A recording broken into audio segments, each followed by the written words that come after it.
Merci de nous recevoir chez vous. Vous allez vivre avec nous cette histoire de la diaspora africaine ici au Maroc, d'autant plus que nous sommes à Rabat, où la CESAM, la Confédération des étudiants et stagiaires africains du Maroc, a organisé sa 32e édition de la journée culturelle consacrée à ces étudiants qui viennent ici afin de poursuivre leurs études. Nous sommes ici devant la cour centrale du théâtre Mohamed V de Rabat.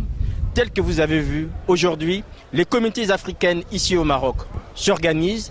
Elles font de leur mieux de pouvoir donner la visibilité à leur pays et surtout d'honorer leur culture. Khalifa, vous êtes le président ou le secrétaire général de la CESAM. Expliquez-nous un peu, c'est quoi cette association exactement? La Confédération est une association qui a été formée en 1981, 7 février. Donc aujourd'hui, nous fêtons notre 33e anniversaire, mais c'est la 32e édition de la semaine culturelle et sportive de l'étudiant étranger au Maroc.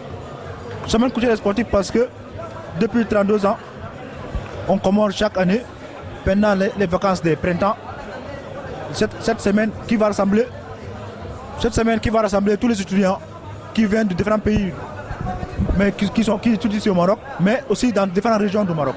Donc c'est une semaine de retrouvailles et aussi le moment où tous les étudiants ont cette opportunité de se trouver ici à Rabat et passer une semaine ensemble. Une semaine où nous faisons des activités sportives. Aujourd'hui c'est la journée culturelle, c'est la clôture, des activités intellectuelles. Donc pour ensemble déjà, c'est une semaine où tous les étudiants n'aiment pas rater. Parce que c'est le moment où on voit les personnes qu'on n'a pas vues pendant des années, des moments, donc comme vous l'avez vu aujourd'hui, c'est juste un moment de partage pour nous. Donc c'est une tradition qui est respectée depuis 32 ans. Aujourd'hui, il y a combien de pays qui ont participé à cette 32e édition? Je dirais que parce que ça a commencé, aujourd'hui c'est la clôture, ça a commencé depuis janvier. Parce que pour les activités sportives, nous avons presque 16 pays qui ont joué les matchs barrages, les préliminaires pour arriver au final. Et même sans compter ces équipes aussi, il y avait des équipes qui ont voulu jouer, mais se sont inscrits en retard. Donc pour les finales, nous avons 16 équipes au football, 16 équipes basketball, 16 équipes volley. Pour les filles, nous avions eu 12 équipes et aussi on avait 2 équipes dans le handball.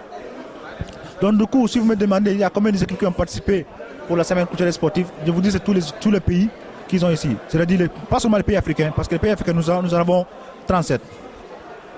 37 pour les pays africains, mais comme vous l'avez vu aujourd'hui, la balade d'ouverture a été faite par le Vietnam, suivi par le Yémen. Donc du coup, la CESAM ne se limite plus seulement aux pays africains, mais beaucoup plus tous les pays qui sont ici au Maroc.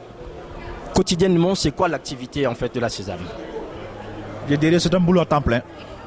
Oui, même si c'est une association, mais c'est vraiment un boulot à temps plein. Parce que vouloir satisfaire les doléances et pouvoir répondre aux étudiants à tout moment n'est pas facile. Et je peux vous dire comme quoi, pour nous déjà, à ce niveau, c'est de promouvoir déjà l'intérêt de l'étudiant étranger au Maroc, auprès des administrations, auprès des autorités. Et voilà, c'est que les étudiants aussi, au niveau scolaire, qui quand même accélèrent. C'est-à-dire non pas seulement réussir, mais réussir avec mérite. C'est-à-dire réussir, c'est comme quoi ils vont reconnaître ce qu'il a pu faire pendant son cursus scolaire au Maroc. Donc du coup, pour nous, c'est de présenter une image académique, intellectuelle de l'étudiant étranger au Maroc. Merci Khalifa. Je vous en prie. Je m'appelle Hugo Batende. Alors Hugo, vous êtes ici, vous avez participé avec votre équipe à la session de la journée culturelle organisée par la CESAM. On voit que l'Angola repart avec un trophée plus un grand cadeau. Comment ça s'est passé la préparation en fait de vos équipes? Non, la préparation ça a été bien passée. Il y a eu une bonne organisation à partir de notre équipe. C'est pour cela, ce sont des fruits de l'organisation vraiment. C'est le fruit de l'organisation. Comment ça se passe pour la communauté angolaise ici au Maroc? Bon, bientôt on va tout organiser pour des organisations de réunions, tout. On va s'organiser maintenant. On se prépare pour faire quelque chose pour notre pays maintenant. Est-ce que tous les Angolais qui sont ici au Maroc poursuivent les études? Est-ce qu'il y a des familles? Est-ce qu'il y a des gens qui travaillent? Comment ça se passe? Non, nous sommes venus ici pour étudier. On n'a pas de travail ici. Nous sommes venus pour étudier. On n'a pas de travail ici. Alors, comment est-ce que votre association aide les Angolais qui arrivent ici au Maroc? Non, l'association doit s'organiser bientôt. Bientôt, on va faire une organisation très efficace afin que nous, on se rencontre au moins une fois par mois ou 2 fois par mois. Pour faire quoi? Parce que l'association a besoin de temps. parce qu'elle est nouvelle ici au Maroc. Ce n'est pas une association déjà ancienne. Ça commence l'année passée seulement.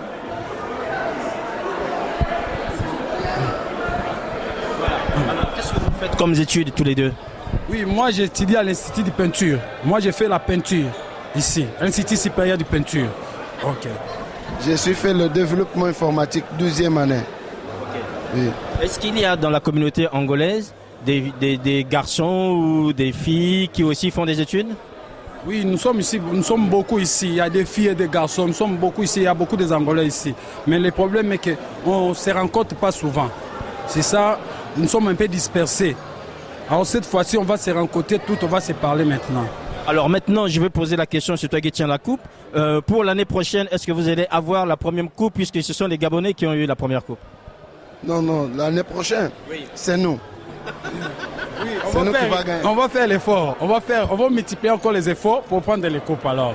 Même partout, même en football, on va bien s'organiser afin qu'on prenne les coupes alors. Voilà. Alors, est-ce que vous allez garder cette coupe? C'est une chose, mais pouvez-vous donner un message à l'ensemble des compatriotes angolais qui ne sont pas seulement ici au Maroc, mais dans d'autres pays, qui sont de la diaspora et qui vous regardent alors que vous représentez dignement l'Angola ici au Maroc?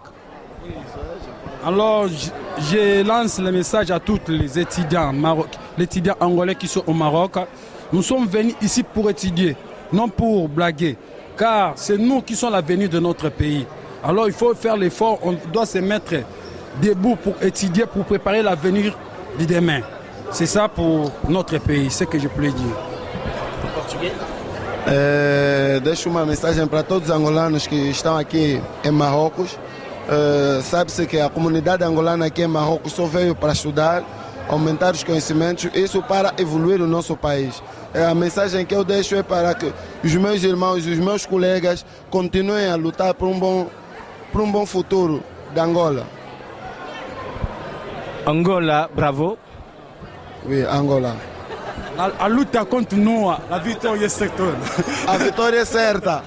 Nous sommes toujours ici au Maroc, donc avec maintenant, vous allez découvrir la communauté tchadienne qui va nous dire quelle est sa vie ici au Maroc et comment ça se passe pour ses différents membres. Alors, ils vont d'abord se présenter, ensuite nous rentrerons dans le vif du sujet. Je vous remercie. D'abord, je réponds au nom de Mohamed Issa Karim. Je fais partie de la communauté tchadienne. Je suis un étudiant ici au Maroc. Je fais première année à l'école supérieure de Rabat en management d'entreprise. Ici, je fais partie aussi de la prestation communauté tchadienne. Je me suis déjà présenté à l'Opodium avec les collègues tchadiens, ainsi que les autres communautés africaines ici au Maroc. Tout d'abord, je remercie la communauté africaine ici au Maroc. D'abord, je remercie en même temps membres de l'organisation ici présents. Et puis, je remercie quand même la prestation a été organisée par la Sésame. Je remercie aussi votre présence ici au Maroc. Merci. Oui, en fait, voilà, je me présente en peu de mots. Je m'appelle Nasser Idriss et puis je suis un étudiant ici. Je fais en première année de management ingénierie. Et puis voilà, on avait participé ces prestations du Sésame. La fête a été bien passée et quand même on avait vu des différentes cultures qui sont des différentes cultures en fait des Africains, des Subsahariens, des Marocains. Voilà, ça nous fait plaisir. On avait quand même gagné la première dauphine du Tchad. Et ça fait plaisir aussi. Et je vous remercie aussi. Et je remercie l'organisation de la membre de communauté. Et je vous remercie aussi. Alors, bonsoir. Avant tout, je me présente au nom de Hissène Abdullah. Je suis étudiant en 5e année en ingénierie en réseau télécom à Casablanca. Aujourd'hui, on a fait un déplacement pour venir ici assister à la journée culturelle du Sésame. Avant tout, je remercie tous les membres qui ont sacrifié pour cette journée qui a été bien passée. Et sans fois tarder, je vous remercie de votre interview. En tout cas, bye, merci, à la prochaine fois. En tout cas. Alors, je vais juste revenir vers vous, puisque aujourd'hui, ici, dans le cadre de ces festivités de la Sésame, le Tchad a quasiment la plus belle femme africaine ici. C'est une fierté? Oui, dans ce cadre, c'était vraiment une fierté, une très grande fierté pour nous ici, les étudiants ici au Maroc, ainsi que le Tchad, notre pays entier. Et puis, elle était la dauphine, la plus belle fille africaine ici, de la société internationale qui s'est présentée. Nous sommes vraiment fiers d'elle. Alors, comment ça se passe au quotidien au niveau de l'association en fait? Quelles sont les actions que vous mettez en place pour accompagner ceux qui arrivent ou ceux qui sont là, qui se retrouvent en difficulté? En fait, on les encourage tout d'abord et on va leur mettre une communauté bien d'avant. On avait une association de la communauté tchadienne aussi. On va leur diriger, nous, parce qu'on va être des anciens déjà. Et pour ceux qui arrivent, on va leur montrer que voilà, ça se passe comme ça. Et on avait passé un moment comme ça, nous aussi, quand on était à la vie estudiantine aussi. Et que ça soit avec un plaisir qu'on avait fait nous aussi. Et ça fait plaisir qu'ils vont prendre le même rythme qu'on avait pris. Et puis voilà, et je remercie pour toute la communauté tchadienne qu'on est maintenant ici. On est unis, on n'a pas de problème et voilà, je remercie. Alors, comment ça se passe à Casablanca, puisque nous sommes ici à Rabat? Vous venez de Casablanca. Est-ce qu'on est dans les mêmes configurations qu'on vient de décrire ici? Non, à Casablanca, là-bas, avant tout, on est là-bas, il n'y a pas assez de Tchadiens, donc même il n'y a pas assez des Africains, disons. On est un peu nombreux, donc là-bas, en tout cas, chacun il est à côté, chacun il est dans son coin, je me disais. Donc c'est un peu difficile. On n'a pas eu de. C'est ma première fois que ça fait déjà 4 ans ou bien je ne sais pas. Une journée comme ça, il y a toutes les communautés qui sont là. Je suis très ravi de venir ici assister à cette cérémonie. Donc peut-être, en tout cas, je souhaite que même à Casa ça sera pareil. Donc je n'ai pas assisté, mais en tout cas, je souhaite pareil. Pour une dernière fois, je vous remercie trop. En tout cas, je vous souhaite bon retour et merci encore. On a besoin de frères comme ça qui viennent nous encourager. La télévision, en tout cas, merci beaucoup. Je vous souhaite que du bonheur, que du réussite dans votre projet. Une fois de plus, merci. Voilà. Merci à vous aussi.